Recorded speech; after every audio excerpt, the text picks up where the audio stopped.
तो हम लोग आज क्या करेंगे, आयोनाइजेशन एनर्जी को पढ़ने नहीं जा रहे हैं, हम लोग उस पर बेस्ड अच्छे शानदार खूबसूरत अलग अलग तरह के एप्लीकेशंस करने जा रहे हैं। तो उम्मीद करते हैं आप जमकर एंजॉय करेंगे आज के लेक्चर को। अलग अलग लेवल के क्वेश्चंस और इसमें थियरीज भी कुछ कुछ डिस्कस होंगे बीच में। तो चलिए आइए शुरू किया जाए। सबसे पहला एप्लीकेशन मैं उठाने जा रहा हूं,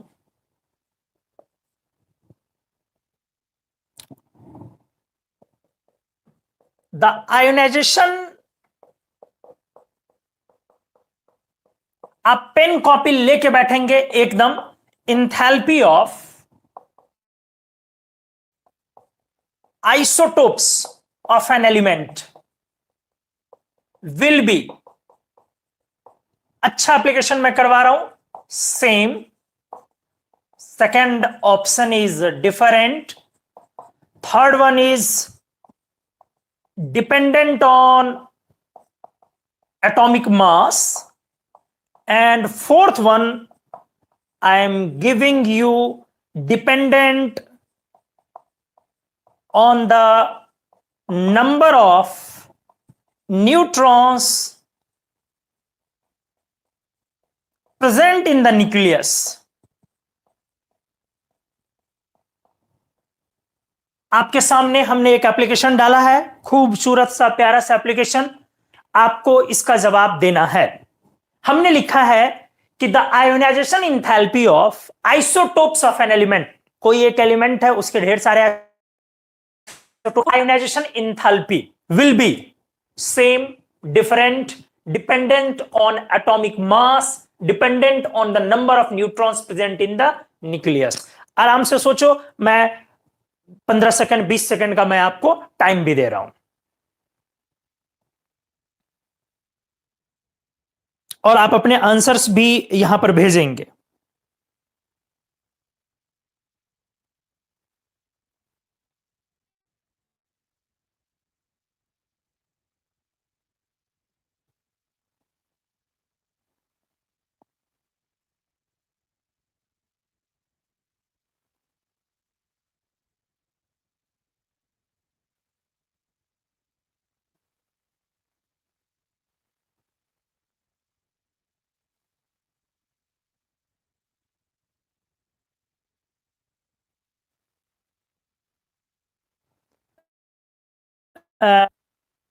डी डी दिया है मोस्टली लोगों ने, ठीक है, डी डी।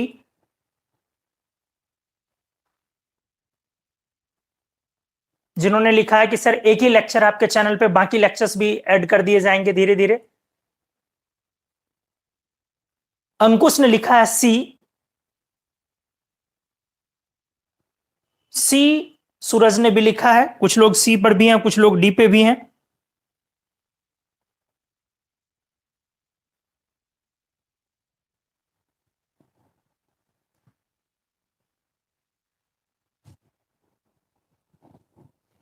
जी हाँ, बहुत सारे लोग डी आंसर कर रहे हैं और कुछ लोग सी भी। चलो आ जाओ, मैं सिखा रहा हूं, बहुत अच्छा एप्लीकेशन है, आप सीखेंगे अच्छे से, ध्यान दें बेटा। मैंने बोला कि ionisation enthalpy, ionisation energy, energy required to remove an electron from the outer most orbit of an isolated gaseous atom. किसी आइसोलेटेड एटम के आउटर मोस्ट ऑर्बिट से आप इलेक्ट्रॉन निकालते हो, उसमें जो एनर्जी लगती है आप आयनाइजेशन एनर्जी बोलते हो।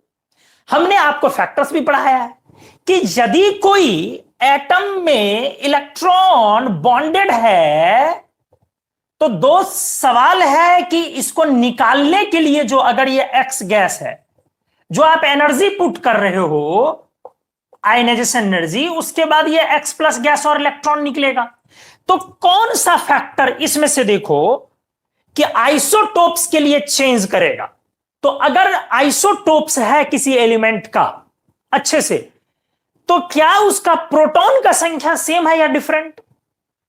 अगर कोई एलिमेंट है, मान लो कोई एलिमेंट है उसका एक्स और उसका आइसोटोप्स मान लो ना कार्बन, लेट कार्बन, तो कार्बन 12, कार्बन 13, कार्बन 14, ये आपके आइसोटोप्स हैं। अच्छे से देखोगे तो सवाल है इन तीनों का, बोलते हो ionisation energy inversely proportional size. तो इन तीनों का हमने आपको पढ़ाया है, ऑलमोस्ट सेम साइज होता है। आइसोटोप्स के साइज करीब करीब सेम होते हैं। आप जिस लेवल पर बात कर रहे हैं उसमें ऑलमोस्ट सेम ही बोलेंगे, उसमें डिफरेंट बोलने का कोई तुक नहीं होता। ठीक है, अलग बात है कि हाइड्रोजन और ड्यूटेरियम का अगर लो तो थोड़ा बहुत ड्यूटेरियम का साइज छोटा होता है, नेग्लिजिबल, बट आइसोटोप्स के लिए साइज सेम होते हैं, क्योंकि साइज न्यूट्रॉन पर डिपेंड नहीं करता, साइज इलेक्ट्रॉन और प्रोटॉन पर डिपेंड करता है, इफेक्टिव न्यूक्लियर चार्ज पर डिपेंड करता है। आप बोलते हो ionisation energy directly proportional Z effective, Z effective मतलब वो जेड का ही फॉर्म है, न्यूक्लियर चार्ज, प्रोटॉन की संख्या, तो वो भी इनका सेम है, जेड भी सेम है, नंबर ऑफ इलेक्ट्रॉन्स भी सेम है। तो सवाल है कि सिर्फ डिफरेंट क्या है, न्यूट्रॉन्स डिफरेंट है। तो क्या न्यूट्रॉन पर आयोनाइजेशन एनर्जी डिपेंड करता है? हमने पढ़ा है पुअरिंग ऑफ शिल्डिंग, तो शिल्डिंग को भी न्यूट्रॉन से दोस्त कोई मतलब नहीं है। अच्छे से देखोगे, शिल्डिंग को भी न्यूट्रॉन से कोई मतलब नहीं है। पुअरिंग ऑफ शिल्डिंग D10 और F14 में होता है। आपने पढ़ा है स्टेबिलिटी ऑफ कॉन्फ़िगरेशन, कि सर जब जब कॉन्फ़िगरेशन स्टेबल हो आयोनाइजेशन एनर्जी ज्यादा होगी। तो क्या कोई भी फैक्टर आइसोटोप्स के केस में बदलेगा? कॉन्फ़िगरेशन तो सेम रहेगा। अगर आप कार्बन 12 लो तब भी कॉन्फ़िगरेशन 2s2 2p2 रहेगा, आप कार्बन 13 लो तब भी कॉन्फ़िगरेशन 2s2 2p3 रहेगा। तो दोस्त कॉन्फ़िगरेशन तो बदलने नहीं जा रहा है। तो ना कॉन्फ़िगरेशन आपका आइसोटोप्स का चेंज होगा, ना शिल्डिंग, इलेक्ट्रॉनिक कॉन्फ़िगरेशन नहीं चेंज हुआ तो शिल्डिंग में भी कोई प्रभाव नहीं पड़ा, ना इफेक्टिव न्यूक्लियर चार्ज और ना साइज। तो इसका मतलब क्या हुआ? जिन चीजों पर डिपेंड करेगा आइसोटोप्स का वो नहीं बदल रहा है, मतलब उनके जो आयोनाइजेशन एनर्जी होते हैं वो ऑलमोस्ट सेम ही होंगे। हां, आपको मैंने बोला ऑलमोस्ट सेम और 100% same, both are different things. But 11 12th वाले लोग जब बात करें, नीट जेई वाले लोग बात करें तो वह क्लियर बोले सेम। हाँ, जैम जेआरएफ CSIR वाले लोग बात करें तो वो उनको जानना जरूरी होता है कि ड्यूटेरियम और प्रोटियम में ड्यूटेरियम के साइज भी लिटरली छोटे होते हैं और ड्यूटेरियम का लिटरली आयोनाइजेशन एनर्जी भी ज्यादा होता है। बट यूजुअली अगर बात किया जाए कि आइसोटोप्स के, तो साइज भी सर सेम, आयोनाइजेशन एनर्जी भी सेम। उम्मीद है आप लोगों ने इस एप्लीकेशन को अच्छे से समझा होगा, हां या ना एक बार बताइए। यह फर्स्ट पेज है आपका, आप इस पेज का स्क्रीनशॉट ले ले, मैं सेकंड एप्लीकेशन लेके आता हूं तुरंत।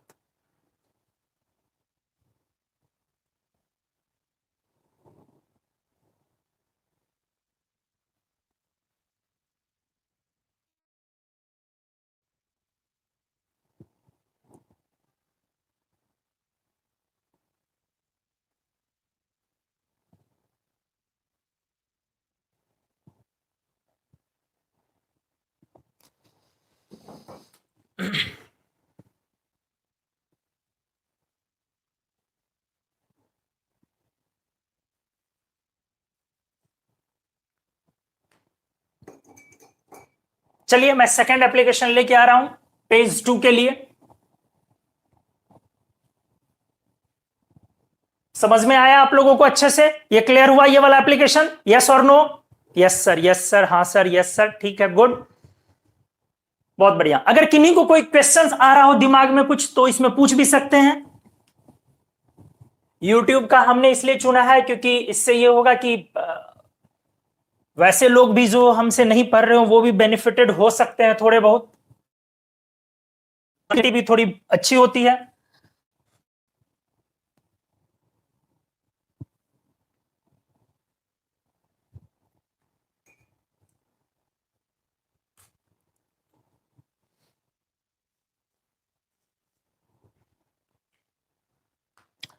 जी हां, आइए फिर सेकंड पेज में मैं आपको लेके चलता हूं और नेक्स्ट एप्लीकेशन की तरफ। अगला एप्लीकेशन नजरें जमाए रखें। नेक्स्ट एप्लीकेशन मैं दे रहा हूं,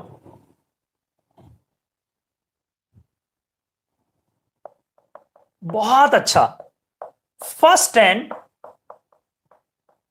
second ionisation energy of magnesium are 7.646 and 15.035 electron volt. respectively.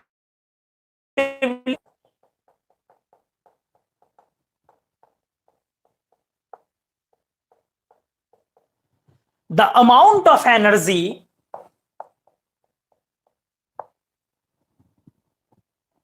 in kilojoule needed to convert all the atoms of magnesium into Mg2 plus ions present in 12 milligram of magnesium vapor is first to 1 second 1.1 sorry 1.1 1.5 third 2.0 and fourth 0.5. इस application को अच्छे से देखा जाए.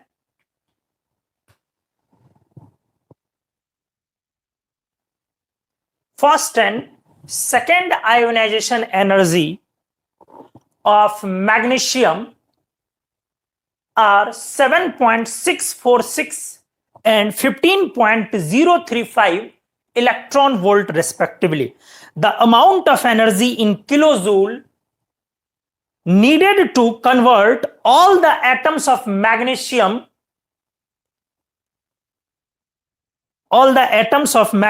into Mg2 plus ions present in magnesium vapor. अच्छा application है, learning experience के लिए को रीच करने के लिए अच्छा एप्लीकेशन मैं बोलूंगा. टफ नहीं है अभी फिलहाल, टफ वाले भी एप्लीकेशंस मैं धीरे धीरे लेने जा रहा हूं. पहले आप सीख जाएं, उसके अकॉर्डिंग मैं ले रहा हूं. तो मैग्नीशियम का फर्स्ट और सेकंड आयोनाइजेशन एनर्जी दिया हुआ है. आ जाओ.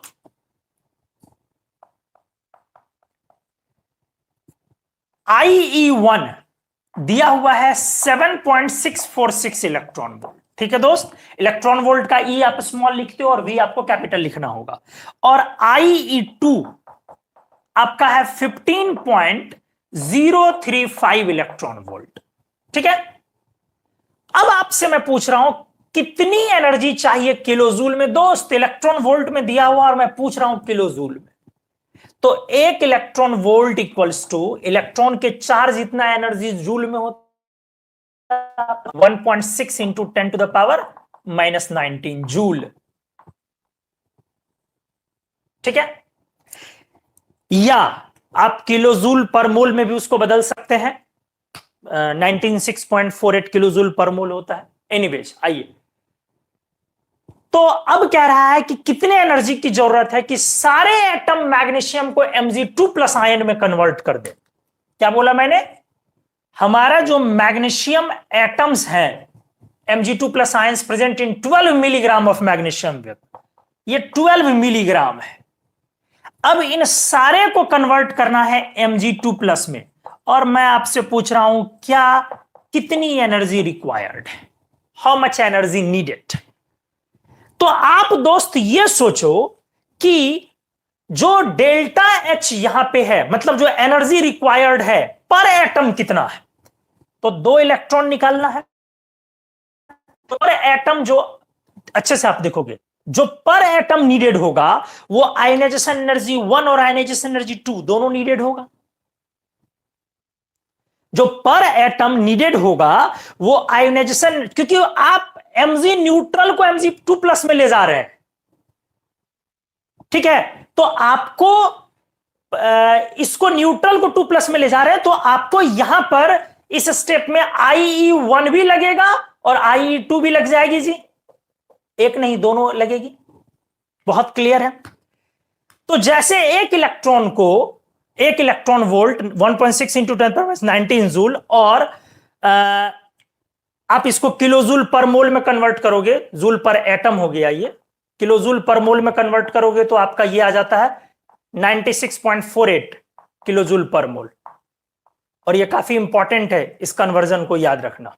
ठीक है, तो चलो आज आप इसको पहले जोड़ लो। सो mg गैसियस को Mg2+ में ले जा रहे हो, तो इसमें क्या लग जाएगा आपका, IP1 प्लस IP2 दोनों लग जाएगा आपका। कितना कितना लग गया दोस्त, 7.646 और प्लस 15.035 दोनों ऐड कर लो, कितना आ जाएगा, 8 6 22.681। सही है, 6 5 11 1 3 4 7 1 8 एंड 6 एंड 15 प्लस 7 22, इतना इलेक्ट्रॉन वोल्ट। अब आप ये निकालो कि 12 मिलीग्राम में एटम्स कितने होंगे। क्वेश्चन सॉल्व हो गया। तो आप इस इलेक्ट्रॉन वोल्ट को जूल पर एटम में कन्वर्ट कर सकते हो। ठीक है, पर एटम में कन्वर्ट आपने कर लिया। अब फिर क्या करना, जूल पर एटम में कन्वर्ट करने के बाद नंबर ऑफ एटम्स निकाल लेना है 12 मिलीग्राम में। 12 मिलीग्राम में आप इसको चलो पहले जूल पर एटम में कन्वर्ट कर लो। 22.681 into 1.6 into 10 to the power minus 19 joule पर एटम। क्लियर है, एक electron volt equals to 1.6 into 10 power minus 19 joule पर एटम। तो आपका इतना इलेक्ट्रॉन वोल्ट है, तो आपको क्या करना, उसमें 1.6 इंटू 10 पावर माइनस 19 से मल्टीप्लाई कर देना है, तो जूल पर एटम में कन्वर्ट हो गया वो। आराम से, होल्ड ऑन हड़बड़ाना नहीं है।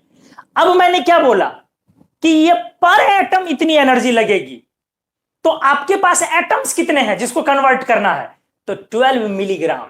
अब सोचो 12 मिलीग्राम में कितने एटम्स होंगे, तो मैग्नीशियम होते हो 24, तो 24 ग्राम में Na एटम्स, 24 ग्राम में Na एटम्स मतलब 6.022 into 10 to the power 23 atoms. तो 24 ग्राम को मिलीग्राम में बदलो, फिर 1 मिलीग्राम में, फिर 12 मिलीग्राम में। चलो आ जाओ, यहां पे मैं कर दे रहा हूं 24 gram of Mg equals to 1 mole 6.02 into 10 to the power 23 atoms. सही है, आराम से, हड़बड़ाना नहीं है। तो आपको 12, इसको मिलीग्राम में बदलो, तो 24 into 10 to the power 3 milligram में 6.02 into 10 to the power 23 atoms. आराम से आराम से, फिर से मैं एक बार रिपीट कर दूंगा इसको, इसीलिए बने रहे वीडियो पर। तो आपको 12 मिलीग्राम में क्या आ जाएगा, 6.02 इंटू 10 टू द पावर 23। दूसरे तरीके से भी सॉल्व कर सकते हैं, बट मैं बहुत कॉमन मेथड ले रहा हूं, divided by 24 into 10 to the power 3 और ऊपर में चला गया 12। सही है, तो अब ये आ गया दोस्त आपका 2 और ये ऑलमोस्ट कैंसल होके 3 equals to 3 into 10 to the power 20 इतने एटम्स। ठीक है, चलो आ जाओ।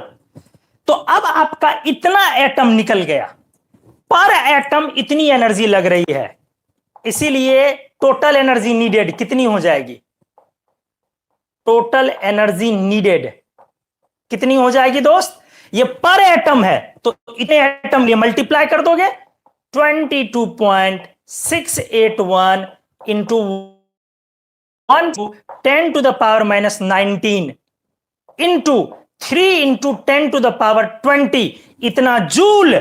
जूल हमने पूछा है kilo joule, divided by 1000, divided by 1000 kilo joule.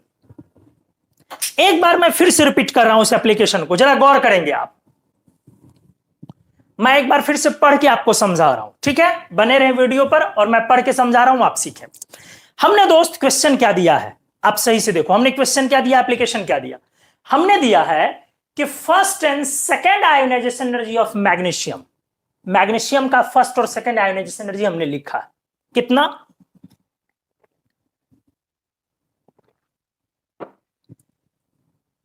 7.646 and 15.035। आपने पढ़ा है कि फर्स्ट आयोनाइजेशन एनर्जी हमेशा ज्यादा होती है सेकेंड। तो आयोनाइजेशन एनर्जी मैग्नीशियम का हमने दे दिया। अब मैं पूछ रहा हूं कितने किलोजूल एनर्जी की जरूरत होगी जब आप Mg को Mg2 प्लस आयन में कन्वर्ट करेंगे, और वो Mg है कितना आपके पास? 12 मिलीग्राम। तो प्रैक्टिकल सी बात है, आप पर एटम जो Mg को Mg2 प्लस में ले जाएंगे, तो आप ये देखिए कि इस प्रोसेस में सिर्फ फर्स्ट एनर्जी देनी होगी आयोनाइजेशन, या सेकंड, या फर्स्ट सेकंड दोनों। तो Mg न्यूट्रल को 2 प्लस में ले जा रहे हो, तो इसमें IE1 भी देनी होगी और IE2 भी देनी होगी। तो IE1 कितना आपका? 7.6, और 2 कितना है आपका? जरा आप वो भी देख ले। तो 2 है आपका 15.03। तो दोनों को आप अगर ऐड कर लेते हैं तो क्या हो जाएगा? 22.681। ठीक है। तो अब जब लगा, इसको आप बदल दोगे किस में? जूल पर एटम में। कैसे बदलोगे जूल पर एटम में? जरा ये सोचो। तो हमने बोला कि 1 इलेक्ट्रॉन वोल्ट पर एटम में 1.6 into 10 to the power minus 19 joule पर एटम। तो इतने इलेक्ट्रॉन वोल्ट में this much into 1.6 into 10 to power minus 19 को मल्टीप्लाई कर दिया, तो इतना जूल पर एटम में कन्वर्ट हुआ। अभी वो इलेक्ट्रॉन वोल्ट से इतना, लेकिन एक एटम के लिए इतने चाहिए, एक एटम के लिए उतना चाहिए। और जो मेरे पास है वो एक एटम नहीं है दोस्त, जो मेरे पास है वो है 12 मिलीग्राम। तो अपना काम है बेटा कि 12 मिलीग्राम में पहले निकाले कि कितने एटम्स होंगे। अपना काम है 12 मिलीग्राम में निकाले कितने एटम्स होंगे। तो कैसे निकाला हमने? 24 एटॉमिक मास है, तो एटॉमिक मास इतने ग्राम में 1 मोल होते हैं। तो 24 1 mole atoms, 6.02 into 10 power 23 atoms. तो इसको मैं बदलूं मिलीग्राम में, तो 24 into 10 to the power 3 milligram. इसमें इतने एटम्स हो गए, 1 gram equals to 10 power 3 milligram. तो अब 12 मिलीग्राम में डिवाइडेड बाय, समझ गए? तो इतना एटम्स अपने पास निकल गया। और यहां पर क्या है आपका? इतना जूल पर एटम था, एक एटम के लिए इतनी एनर्जी। तो टोटल उतने एटम के लिए कितनी एनर्जी? मल्टीप्लाई कर दिया हमने, और वो जूल में निकला। पूछा जा रहा है किलो जूल में, डिवाइड कर देंगे। अब इसको आप करेंगे तो बड़े आराम से आपका जो भी डिजायर्ड ऑप्शन है वो आ जाएगा। बहुत ज्यादा इसमें कुछ है नहीं, ठीक है? क्योंकि आप जरा देखो आराम से, 1.6 इंटू 3, 1.6 इंटू 3 4.8, अप्रॉक्स 5 को लगभग 20 से गुना किए तो ये 1 के आसपास पहुंच रहा है। 5 को 20 से 100 के आसपास पहुंच रहा है। तो बस आपको सिर्फ ये आराम से देख लो, 1.6 इंटू 3 4.8, मान लो 5, और इधर मान लो 20, तो 20 इंटू 500, तो ये 3 मिला के आपको 100 दे रहा है। और इधर आपको बच रहा है सिर्फ 10 टू द पावर 1। इधर बच रहा है 100 और उधर 10 to the power 1, 10 to the power 1, 100 और 10 टू द पावर 1। अब 100 का 2 जीरो और 10 टू द पावर 1 का 1 जीरो कैंसल हुआ, करीब करीब 1 आया। आपके पास जो ऑप्शन है उसमें 1 टाइप का ऑप्शन एक ही है। तो देखो, बिना मल्टीप्लाई किए अप्रोक्सीमेशन पर हम लोग रीच किए। इस क्वेश्चन का सही आंसर हो गया आपका ए नंबर। क्या आप लोगों को यह शानदार एप्लीकेशन समझ में आया? हाँ या ना, आपके जवाब का इंतजार है, यस और नो। और आप स्क्रीनशॉट भी ले प्लीज।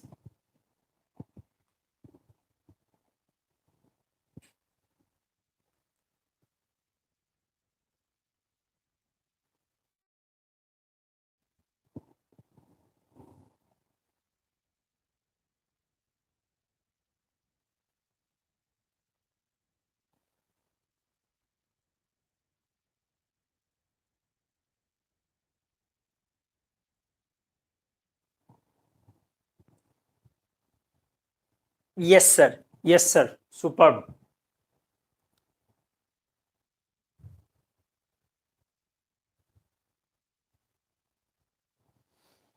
चलिए,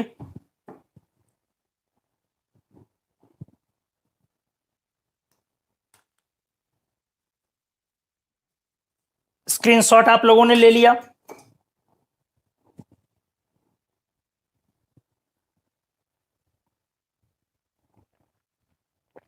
सभी लोगों ने लिखा है कि समझ में आ रहा है, ठीक है।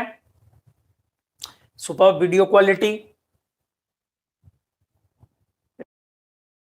सही है सर। नहीं नहीं भारी नहीं है बेटा, टफ नहीं है, क्वेश्चन बिल्कुल टफ नहीं है। महबूब ने लिखा today's quality is far better than zoom, हाँ क्योंकि ये यूट्यूब की है। शशिकांत सिंह ने लिखा है सर डिजिटल बोर्ड पे पढ़ाइए, क्लियर दिखाई नहीं दे रहा। भाई कितना डिजिटल हो जाएगा, कितना डिजिटल हो गए। डिजिटल बोर्ड ठीक है, उसका अपना इंपॉर्टेंस है, हर लोगों की प्रैक्टिस अलग अलग लेवल पे होती है। मेरे को ये अच्छा लगता है, इसलिए मैं शुरू से इसी बोर्ड पे करता हूं। चलो आ जाओ, अगले एप्लीकेशन पे मैं चलता हूं। कॉपी पेन लेके बैठे रहे और सारे एप्लीकेशन को आप खुद से भी सॉल्व करेंगे। ऐसा नहीं है कि जो अभी क्लास में हो गया बस उसको करके छोड़, ये आपका तब हो पाएगा, अभी ये मेरा है, आपका तब होगा जब आप इसके पीछे थोड़ा सा समय देंगे।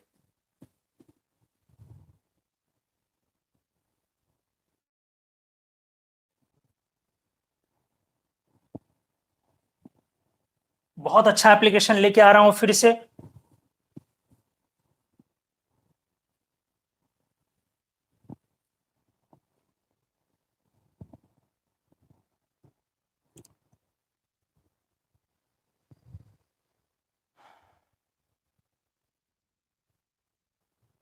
वो ढूंढना होगा प्रीतम, ऊपर जाके सर्च कीजिए, वो कुमार मनुज मैजिकल इनऑर्गेनिक मिल जाएगा आपको, सर्च कीजिएगा यूट्यूब में। तो आज ही चैनल क्रिएट किया गया एक्चुअली। जेई मेन अप्रैल वाला पोस्टपोन होगा क्या, अभी कहा नहीं जा सकता, ये सब कुछ गवर्नमेंट की बातें गवर्नमेंट पर छोड़ दीजिए, बहुत कुछ हम लोगों के हाथ में नहीं होता, ठीक है।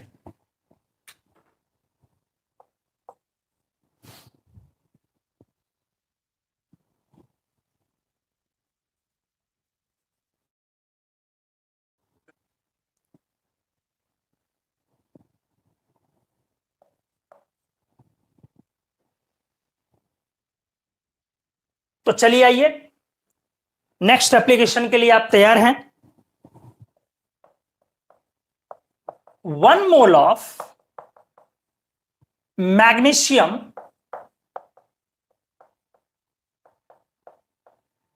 in the vapor state absorbed 1200 kilojoule per mole of energy, ठीक है। if the first and second ionization energy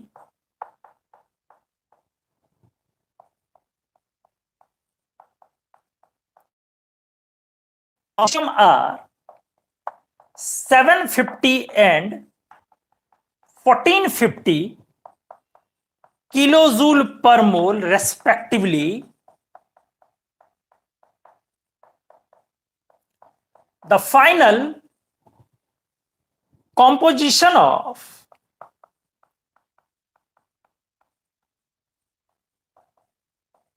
the mixture is option A is 31% magnesium plus 69% Mg2 plus, option B is 69% Mg plus 31% Mg2 plus, option C is 86% Mg plus 14% and option D is 14% Mg plus 86% Mg2 plus। बहुत बढ़िया application है ये, आपको थोड़ा सा patience भी रखना है और इसको सीखना भी है अच्छे से।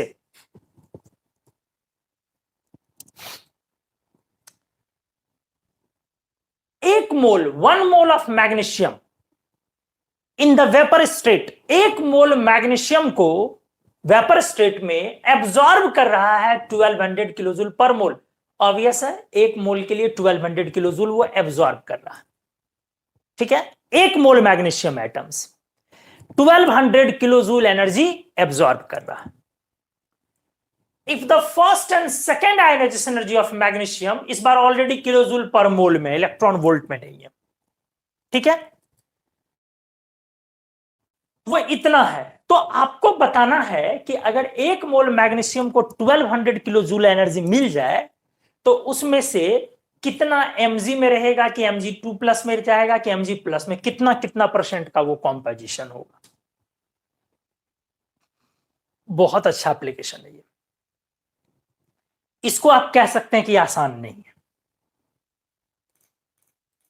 जब आप इस वीडियो को सेकेंड टाइम देखेंगे तो आप करेंगे क्या, पहले पॉज करके, जब भी आप देखेंगे आगे अभी के बाद, तो पहले पॉज करके आप इसको रोक करके सॉल्व करेंगे खुद से। ठीक है, तब जाकर के आपको समझ में आएगा कि कितना दिमाग लगाना। तुरंत देखते समय दिमाग थोड़ा कम चलता भी है, टाइम कम होने की वजह से। क्लासरूम तो है नहीं, वर्चुअल अपन काम कर रहे हैं। तो आ जाओ, हमने दिया है कि एक मोल मैग्नीशियम,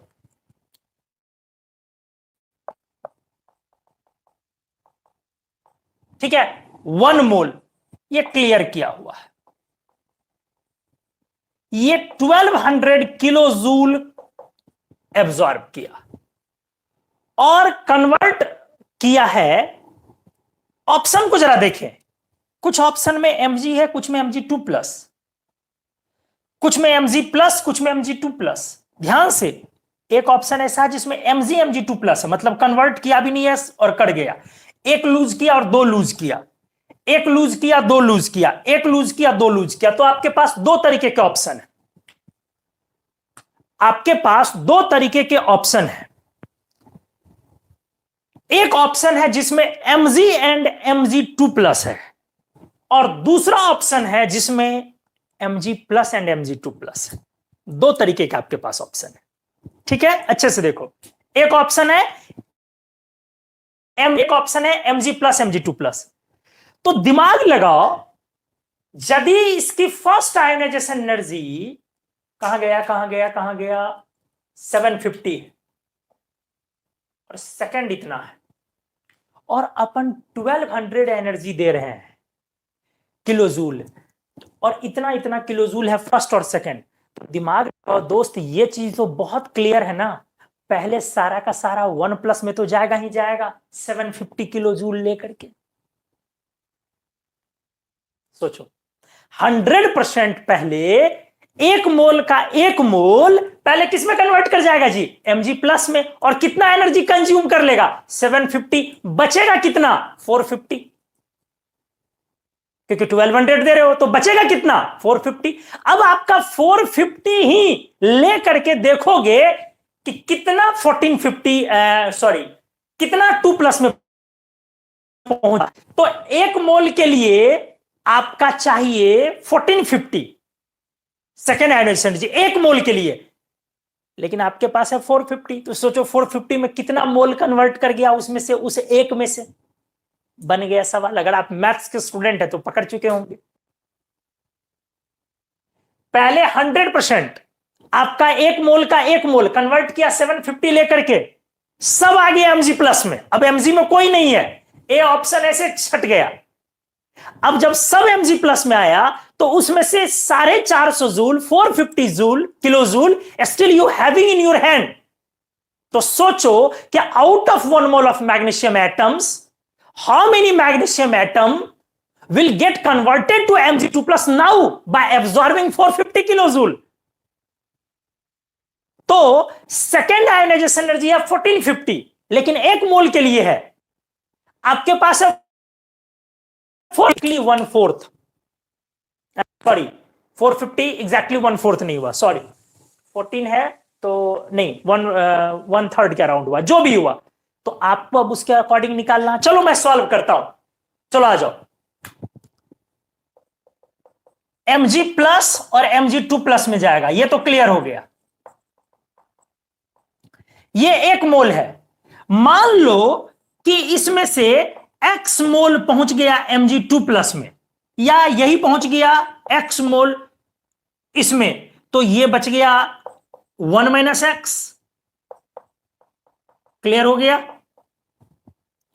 अगर x मोल Mg+ है, एक ही मोल आपके पास टोटल है, तो ये 1 - x होगा जी। बहुत क्लियर है, इसमें तो प्रॉब्लम नहीं होनी चाहिए। आपका एक मोल Mg एटम्स है, तो उसमें से अगर एक है x मोल, तो बाकी। अब आ जाओ, अब सोचो जो आपका यहां पर एनर्जी एब्जॉर्ब्ड है वो है 1200 किलो जूल। तो जो Mg+ में गया वो x मोल है, और Mg+ में आने के लिए सिर्फ IE1 लेना है, और IE1 है आपका 750। तो दोस्त यहां कितनी एनर्जी लग जाएगी? 750x। बहुत क्लियर है? पर मोल 750 फर्स्ट प्लस में आने के लिए, तो आपके पास इसका x मोल है यहां, तो x मोल के लिए 750x किलो जूल प्लस। अब जो 2+ में आया बेटा, वो तो पहले 1+ में गया तब ना 2+ में आया। तो पहले वो 750 भी लिया और फिर 1450 भी लिया। पहले ये 750 भी लिया और फिर 1450 भी लिया। और मोल है ये, पर मोल इतना लगता है, लेकिन ये मोल कितना है? 1 - x।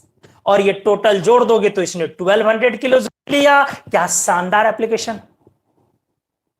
चलो मैं फिर से बोल रहा हूं, आपका एक मोल मैग्नीशियम कन्वर्ट किया Mg+ एंड Mg2+ में। मान लो कि Mg+ है x मोल, तो Mg2+ ऑटोमेटिकली सिर्फ बचेगा 1 - x, क्योंकि एक ही मोल है टोटल आपका। तो अब Mg+ जाने में कितनी एनर्जी लगती है? तो पर मोल 750। तो अपने पास तो पर मोल मतलब एक मोल तो है नहीं, मोल इसका कितना है? x। तो कितना मोल, कितनी एनर्जी लग जाएगी? 750 इंटू x किलो जूल। और ये कितना है? 1 - x। और इसमें एनर्जी कितनी लगेगी? तो चूंकि ये 2+ में गया है, तो सिर्फ IE2 नहीं लगेगा, IE1 भी लगेगा और IE2 भी लगेगा। तो 752 दोनों ऐड करके इतना लगेगा। और कितने मोल के लिए? एक मोल के लिए नहीं, ये 1 - x मोल है, और दोनों जोड़ के एक मोल था आपका। और इन दोनों को जोड़ के कितना एनर्जी लग रहा है? क्वेश्चन में पहले दिया हुआ है, ये एब्जॉर्ब कर रहा है 1200 किलो जूल। तो चलो आ जाओ, इस तरह से अब बोलोगे कि sir 1200 kilo joule equals to 750x। चलो किलो जूल हटा दिया हमने, 750x प्लस इसको ऐड कर लो 2200 इंटू 1 - x। चलो तो क्या हो जाएगा आपका? 750x प्लस नहीं माइनस 2200x इक्वल्स टू, दूसरे तरफ आ गया 1200 और माइनस 2200। माइनस माइनस कैंसल हो जाएगा आपका, क्योंकि ये नेगेटिव में आ गया ना। तो 1450 equals to 1000, therefore x equals to 1000 divided by 1450। ये x है आउट ऑफ 1 मोल। अब जरा सोचो, आपके पास जो है x कौन है? x कौन है? ये Mg+, ये Mg+। तो जरा सोचो, Mg+ 1 से कम है, ये मतलब 1050 है। तो ये अब जो बाकी बचेगा परसेंटेज में निकाल लो तो इंटू 100 हो जाएगा। अगर इसी को परसेंटेज में निकाल लो तो इंटू 100 हो जाएगा, तो 100 हो जाएगा। तो ये कितना आ जाएगा अब ये देखना है, तो इसलिए Mg2+ कितना हो जाएगा? Equals to 1 - x। तो ये इतना है, सब्ट्रैक्ट कर लोगे, इसी का रफली आप वैल्यू निकालो ना, यहीं से आपको समझ में, इसी का रफली वैल्यू निकाल लो। आई थिंक 31 के आसपास, 0.3 के आसपास आना चाहिए, नहीं 669 के आसपास आना चाहिए। चलो डिवाइड कर रहा हूं, 1000 डिवाइडेड बाय 1450। हाँ सही था, मैं 69 आ गया, ये 0.69। तो ये mg प्लस है, तो mg2 प्लस दोस्त कितना आ गया 0.31 मोल, mg प्लस इतना। तो इस तरह से आपका आंसर क्या बना, mg प्लस 69% और mg2 प्लस बाकी 31%। शानदार, जबरदस्त क्वेश्चन बोलते हैं इसको। क्या आपको यह समझ में आया अच्छे से? आप लोग यस और नो बताएं। मैं एक बार इसको फिर से एक बार इन शॉर्ट में बोल भी दे रहा हूं, क्योंकि ये बहुत बढ़िया एप्लीकेशन है। 1 मोल मैग्नीशियम वेपर स्टेट में 1200 किलोजूल एब्जॉर्ब कर रहा है, ठीक है।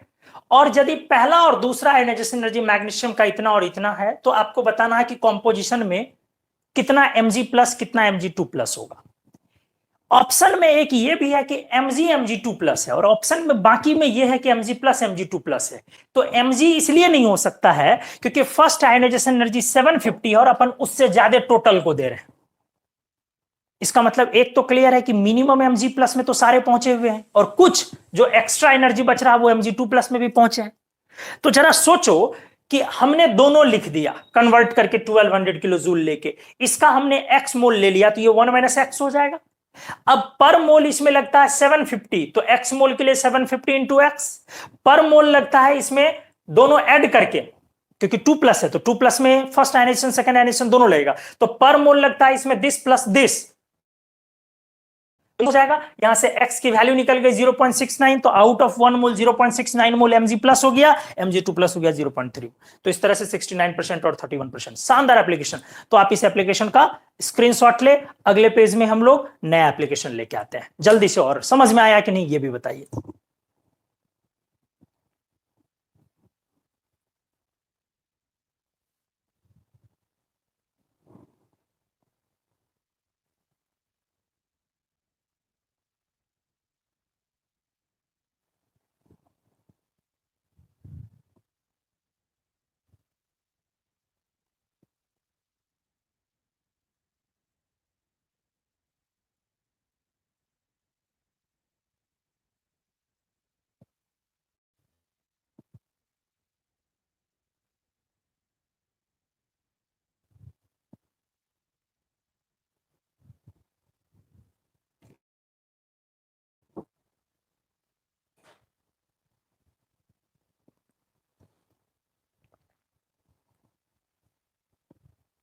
इनऑर्गेनिक का टेस्ट, ठीक है रविराज, ले लूंगा, कोई दिक्कत नहीं है। अंकित राज, मजा आ गया sir, thank you. Abhishek Kumar, 12th का सिलेबस तो कब का कंप्लीट हो गया? आप कहां पर हैं अभिषेक? रिएक्शंस वगैरह के साथ सब कंप्लीट हो गया उन लोगों का?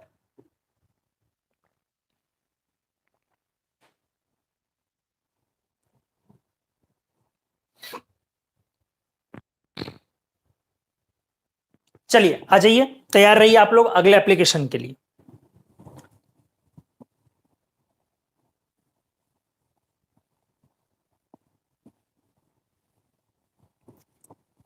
और क्लासरूम में थोड़ा सा आप लोग, चूंकि अभी ठीक है कुछ क्वेश्चंस बड़े भी ले रहा हूं, तो थोड़ा सा जल्दी करना मुश्किल होता, मैं समझ सकता हूं, बट क्लास पार्टिसिपेट करने का मतलब है कि आप उसमें जवाब दें।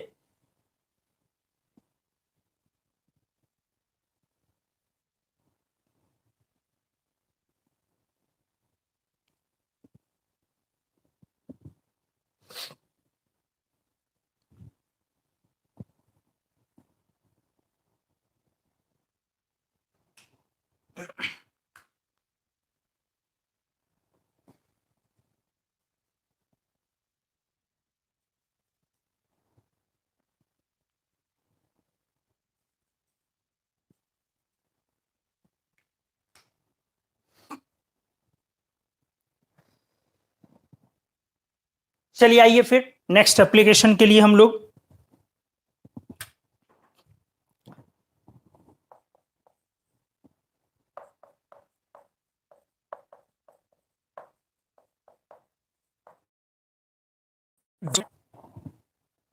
requires the least energy to exhibit the photo electric effect.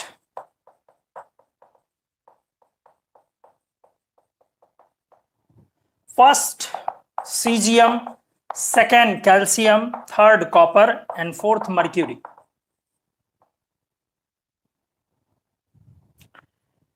किस मेटल को जरूरत है सबसे कम एनर्जी की फोटो इलेक्ट्रिक इफेक्ट दिखाने के लिए? Vinod Kumar, good morning. Vinod Kumar, good morning. अच्छा, good evening, good evening. Sir कौन से क्लास के लिए है? केमिस्ट्री है।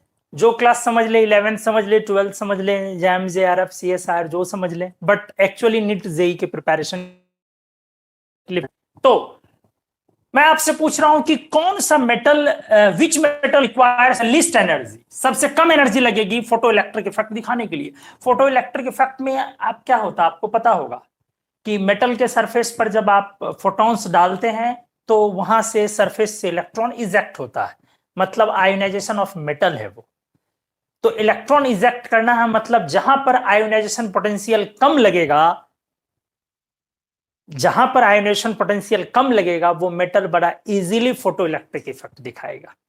यही वजह है कि फोटो इलेक्ट्रिक इफेक्ट में आप एस ब्लॉक के पर्टिकुलरली एल्कली मेटल्स लेते हैं, और दैट टू नीचे वाला, सीजियम, रबिडियम, पोटेशियम वगैरह। फिर से मैं रिपीट कर रहा हूं, फोटो इलेक्ट्रिक इफेक्ट में क्या होता है कि आप मेटल के सीट पर जब फोटॉन्स डालते हो, फोटॉन्स पैकेट ऑफ एनर्जी डालते हो, तो वहां से इलेक्ट्रॉन इजेक्ट कराया जाता है, सर्किट कंप्लीट करवाया जाता है, वो सब अलग प्रोसेस है। बस सिंपली मेटल के सीट पर आप फोटॉन्स डालते हो, लाइट डालते हो, एनर्जी डालते हो, तो वहां से सरफेस से इलेक्ट्रॉन इजेक्ट करता। ये तो एग्जैक्टली वही चीज है ना कि आयोनाइजेशन एनर्जी यदि कम हो मेटल का, आयोनाइजेशन पोटेंशियल अगर कम हो, वर्क फंक्शन बोलते हैं, आयोनाइजेशन पोटेंशियल अगर कम हो तो ये फोटो इलेक्ट्रिक इफेक्ट वाला प्रोसेस दिखाना आसान हो जाएगा।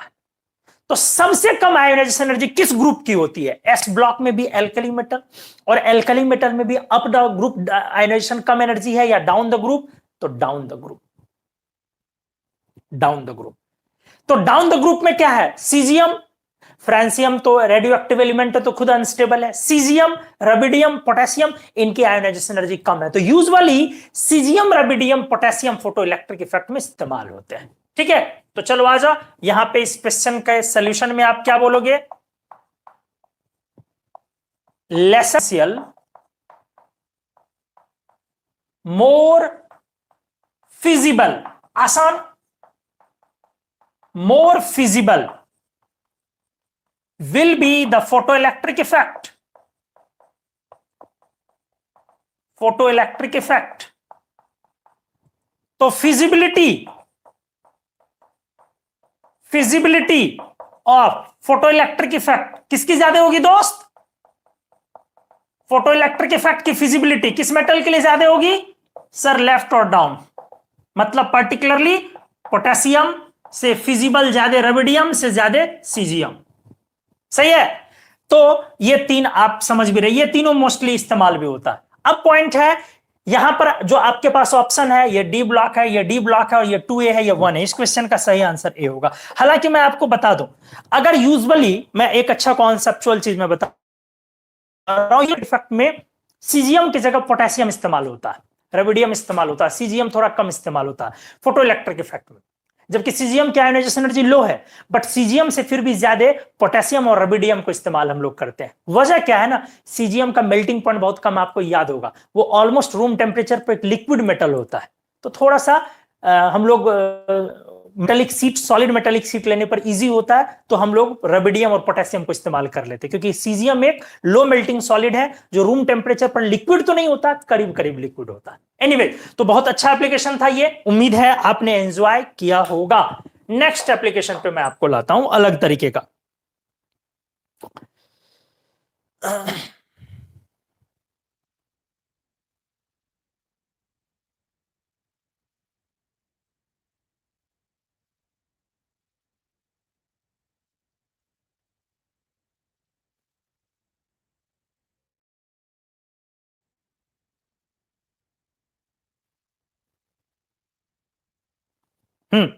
अच्छे से देखोगे।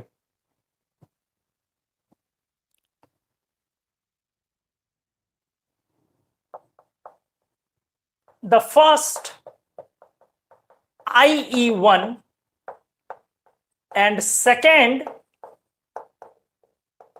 IE2 ionization energies किलोजूल पर मोल में है of a few elements designated by Roman numerals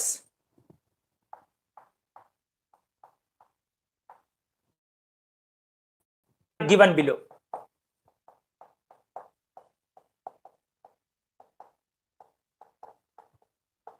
Which of these would be an alkali metal?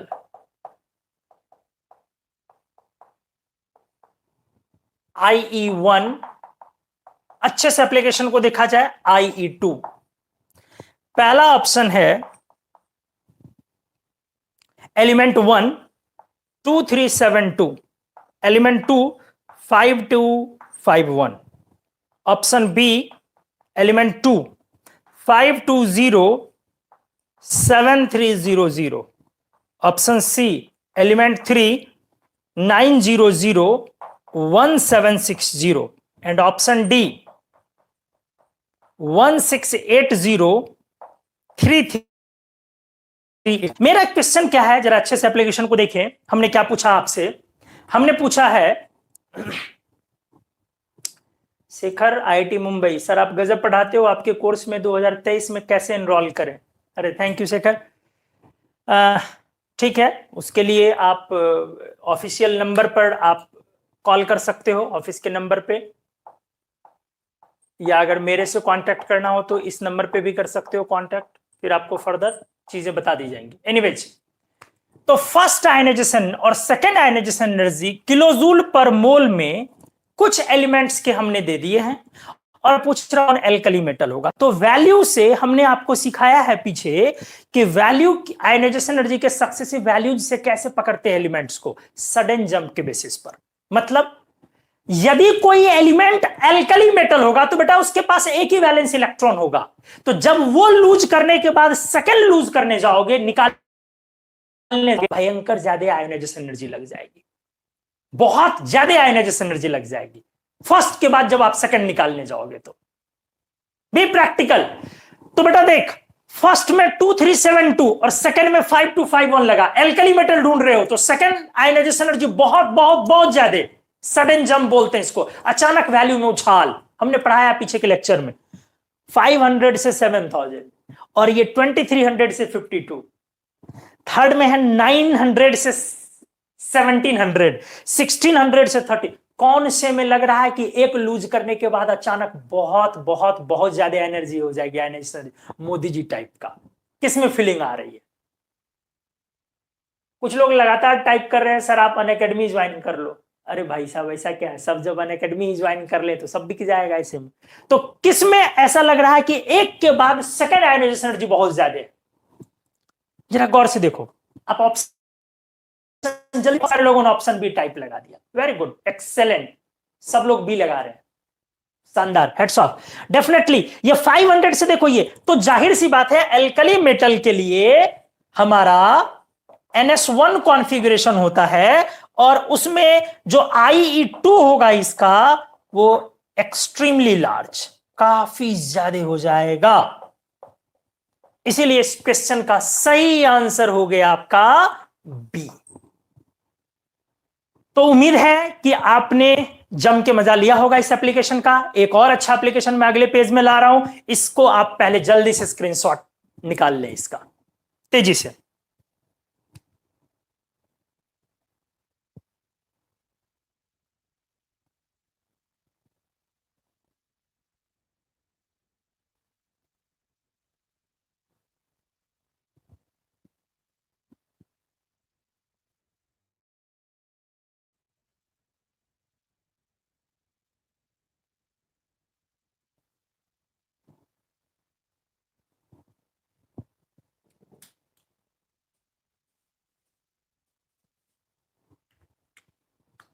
जरा लोगों के मैं तब तक ये भी पढ़ लूं। कुछ लोगों ने तो सलाह दिया कि अनअकैडमी ज्वाइन कर लो। सीबीएल वालों का कंप्लीट हो पाएगा। आप ऑफलाइन में जब ओपन होगी तो जाहिर सी बात है ऑफलाइन में उनको करना ही करना है, बट ऑफलाइन के भरोसे नहीं रहेंगे। जो भी सीबीएल के स्टूडेंट होंगे उन लोगों का ट्यूसडे से मैं ऑनलाइन लाइव लेने जा रहा हूं, यूट्यूब इसी चैनल पे लूंगा मैं, ट्यूसडे से लेने जा रहा हूं, ठीक है। और इनऑर्गेनिक का हमने एक पर्सनलाइज्ड चैनल क्रिएट कर दिया है, कुमार मनुज मैजिकल इनऑर्गेनिक। तो आप लोग उसको सर्च कर ले और उसको सब लोग ज्वाइन कर ले, जो भी लोग वीडियो को देखे। कुमार मनुज मैजिकल इनऑर्गेनिक यूट्यूब में सर्च करेंगे तो वो सिर्फ इनऑर्गेनिक वाला है। चूंकि ये हम लोगों का सीबीएल है, इसमें पूरी केमिस्ट्री के लेक्चर्स आते हैं और वो इनऑर्गेनिक का है पर्टिकुलरली। तो चलो एनीवेज, इंडिविजुअल वालों का कंप्लीट होगा। सुदर्शन, मैंने आपको जवाब दे दिया। नेक्स्ट क्वेश्चन के लिए हम लोग आ रहे हैं।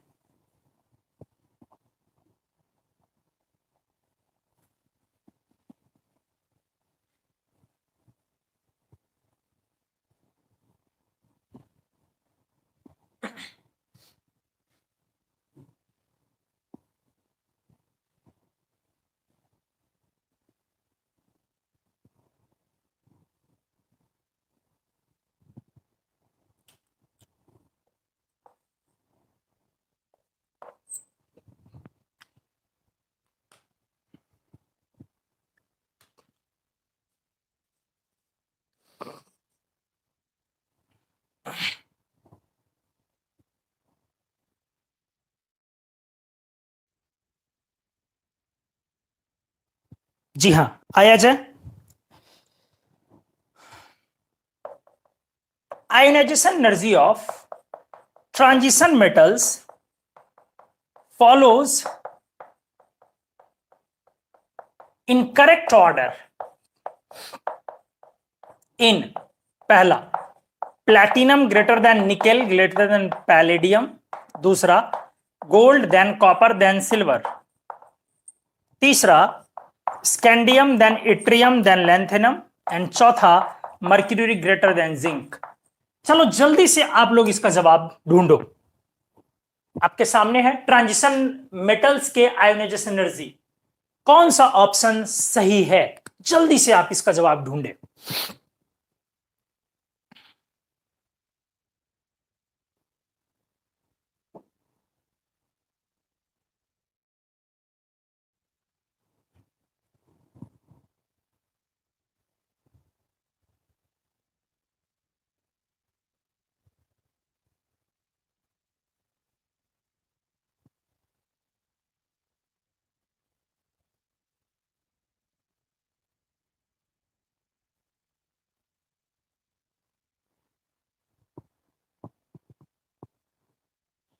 आपके जवाब का इंतजार है।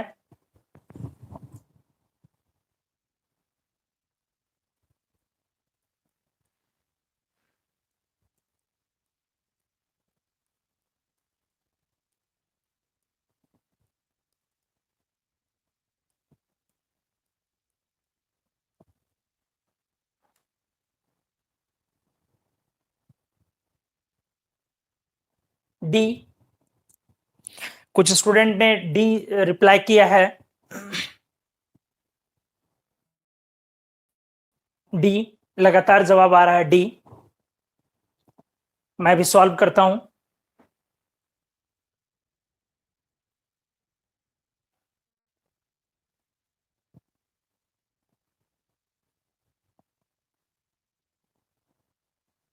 चलिए आ जाइए। अगर मैं ट्रांजिशन मेटल्स की बात करूं, देखिए, और वर्सेस अगर रिप्रेजेंटेटिव एलिमेंट्स बोला जाए, रिप्रेजेंटेटिव एलिमेंट्स एसएनपी ब्लॉक को बोलते हो आप, तो दोनों में डिफरेंस क्या होता है? शिल्डिंग इफेक्ट की वजह से कि इसमें down the group ionisation energy decrease करती है,